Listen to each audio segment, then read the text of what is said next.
दोस्तों इस वीडियो में हम gate elements bye class name तो इस डॉन मेथड को यूज करना सीखेंगे। तो बेसिकली इसमें होता क्या है कि हम एक ही क्लास नेम से मल्टीपल एलिमेंट्स को एक्सेस कर सकते हैं। इसके पहले हमने जो गेट एलिमेंट बाय आईडी पढ़ा था तो उसमें क्या था कि जो आईडी होता है वो एक एलिमेंट पर एक ही बार यूज होता है, mean same ID multiple elements पर रिपीट नहीं हो सकते। बट क्लास में ऐसा नहीं है, तो क्लास मल्टीपल एलिमेंट्स को रिपीट कर सकते हैं, mean same class multiple elements को दे सकते हैं। तो gate element by class name से हम उस सभी एलिमेंट को एक ही बारी में एक्सेस कर सकते हैं। तो हम एग्जांपल के जरिए देखते हैं। तो जैसे मेरे पास यहाँ 3 पैराग्राफ है, सभी को एक ही क्लास है जो इन्फो है। अब हम गेट एलिमेंट बाय आईडी के मेथड में एक आईडी सबको दे नहीं सकते, बट हम एक क्लास सभी एलिमेंट को दे सकते हैं। तो हम स्क्रिप्ट टैग के अंदर जावास्क्रिप्ट को लिखेंगे। जैसे सबसे पहले हम एक वेरिएबल बनाएंगे जो है हेडिंग नाम का, उसके अंदर हम document dot gate elements bye class name ये मेथड को यूज करेंगे और उसके अंदर हम क्लास का नेम लिखेंगे जो है इन्फो।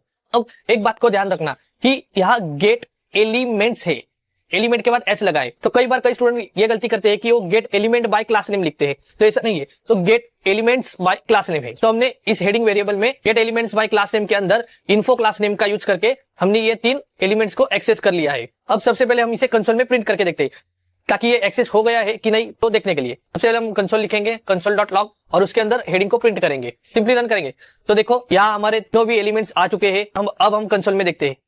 देखो कंसोल में भी हमें एक HTML कलेक्शन मिला है। ये जस्ट लाइक एरे के जैसा है, मींस एरे में कैसे इंडेक्स नंबर्स होते हैं 0 1 2, वैसे ही इस मल्टीपल क्लास नेम जब हम यूज करते हैं तो इस इंडेक्स फॉर्म में हमें सभी क्लास नेम यहाँ मिलते हैं HTML कलेक्शन के फॉर्म में। तो जैसे हमने तीनों को सेम क्लास यूज करी थी तो हमें यहाँ तीनों एलिमेंट्स मिल गए हैं और उसके इंडेक्स नंबर भी मिल गए 0 1 2, मींस हर एक को हम उसके इंडेक्स नंबर से भी एक्सेस कर सकते हैं।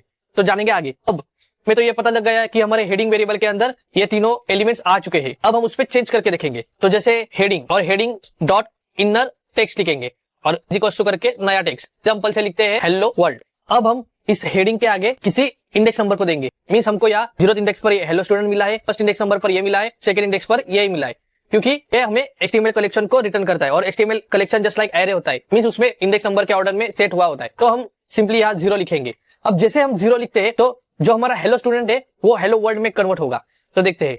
तो देखो जो हमारा हेलो स्टूडेंट था वो हेलो वर्ल्ड में कन्वर्ट हो गया है। अब उसी तरह हम इंडेक्स नंबर 1 में जो हमारा वेलकम टू डॉम ट्यूटोरियल है उसमें स्टाइल देंगे, जो टेक्स्ट का कलर है उसे रेड कर देंगे। सिंपली स्टाइल लगाएंगे और यहाँ एक कलर लगाएंगे और कलर की वैल्यू जो देंगे रेड। तो हम देखते हैं कि हमारा कलर रेड हुआ है कि नहीं। तो देखो हमारा कलर भी रेड हो चुका है, मींस हमने सिंपली जावास्क्रिप्ट का यूज किया है, बाकी कुछ नहीं। मींस हमने किया क्या कि जो हमारे HTML के एलिमेंट्स है उसको सबसे पहले क्लास दिया जो है इन्फो, और जो जावास्क्रिप्ट में डॉम के अंदर gate elements bye class name और उसके अंदर उस क्लास का नेम डाला, मींस इससे तीनों एलिमेंट्स एक्सेस हो गए इस हेडिंग वेरिएबल के अंदर। और उसी हेडिंग वेरिएबल पर हमने इन प्रॉपर्टीज को लगाया और इन सबको जावास्क्रिप्ट का यूज करके हमने HTML एलिमेंट्स को अपडेट कर लिया।